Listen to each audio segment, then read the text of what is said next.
চিঠি লেখা এখন প্রায় অতীত। ছোটবেলায় দেখবেন বাড়িতে আমরা ইনল্যান্ড লেটার বা পোস্ট কার্ডের প্রচুর আধিক্য দেখতাম। বাড়িতে আসতো, আমরা চিঠি লিখতাম বা কেউ লিখে পাঠাতো। এখন তা দেখা যায় না।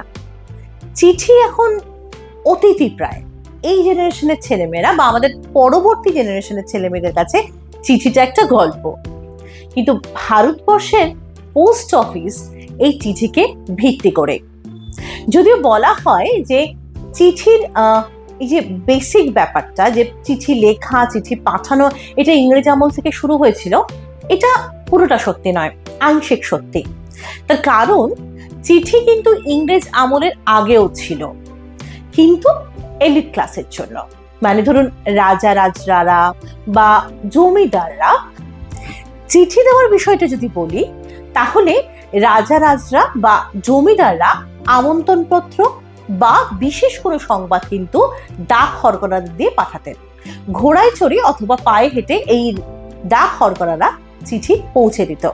মজার বিষয়, এরা দুজনেই পাসিং দ্য পার্সেল এই নীতি মানতেন। কিভাবে? যারা ঘোড়ায় চড়ে যেতেন তারা 4 মাইল যেতেন, তারপর এখানে আরেকজন ঘোড়সওয়ারি অপেক্ষা করত, তার হাতে চিঠি দিতেন। এইভাবে 4 মাইল করে আলটিমেটলি গন্তব্যে চিঠি পৌঁছতো। আর যদি পায়ে হেঁটে ডাক হরকরা যেত, তাহলে তার দূরত্ব ছিল 3 মাইল। 3 মাইল পর আরেকজন মানুষ দাঁড়িয়ে আছেন, তিনি চিঠি নেবেন, তিনি আবার চিঠিটা নিয়ে আরেকজনকে দেবেন, এইভাবে চিঠি পৌঁছতো। সুতরাং ভারতবর্ষে চিঠির ইতিহাস খুব নতুন নয়।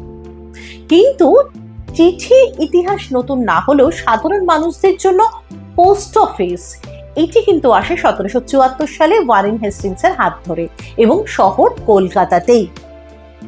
এই পোস্ট অফিস আসার পরেই কিন্তু সাধারণ মানুষদের মধ্যে চিঠি দেওয়া নেওয়ার প্রবর্তনটা শুরু হয়। এবং বলা হয় ইন্ডিয়ান পোস্টাল নেটওয়ার্ক সেটি সারা পৃথিবীর মধ্যে সবচেয়ে বৃহত্তম নেটওয়ার্ক। এবং এই মুহূর্তে দাঁড়িয়ে সারা ভারতবর্ষে আর সমুদ্র হিমাচল জুড়ে 1,55,000-এরও বেশি পোস্ট অফিস কাজ করছে। সবচেয়ে মজার যে দুটি বিষয়, সেটি হলো ভারতবর্ষের এমন 2টি পোস্ট অফিস রয়েছে, যে 2টি পোস্ট অফিস সারা পৃথিবীর জন্য একটি নিদর্শন।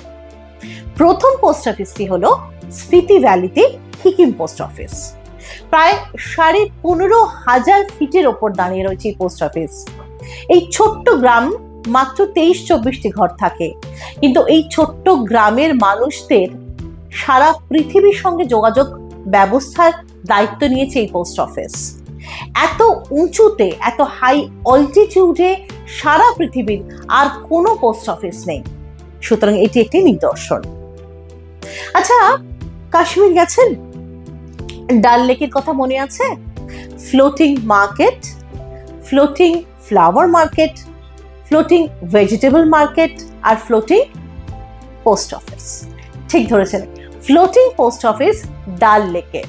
প্রথমে এই পোস্ট অফিসকে নেহেরু পার্ক পোস্ট অফিস বলা হতো, কিন্তু 2011 সাল থেকে এই পোস্ট অফিসকে ফ্লোটিং পোস্ট অফিস বলা হয়। এবং এই পোস্ট অফিসের পিনকোডটিও বেশ মজার, 190001। এবং সারা পৃথিবীতে এই একটি মাত্র পোস্ট অফিস রয়েছে যেটি ভাসমান পোস্ট অফিস, যেটি স্থলের ওপর নয়, জলের ওপর।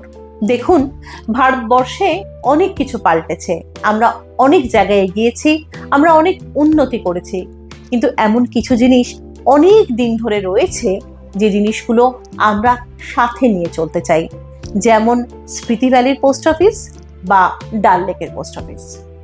কেমন লাগলো পোস্ট অফিসের গল্প? আমার, আপনার, সবার পাড়ায় এরকম পোস্ট অফিস আছে, কিন্তু তার পেছনে যে এত সুন্দর গল্প আছে আমরা অনেক সময় জানি না। কেমন লাগছে আমাদের এই গল্পের অনুষ্ঠান জানাবেন অবশ্যই। বিশেষ কিছু শুনতে চাইলে সেটাও জানাবেন। ভালো থাকবেন, সুস্থ থাকবেন।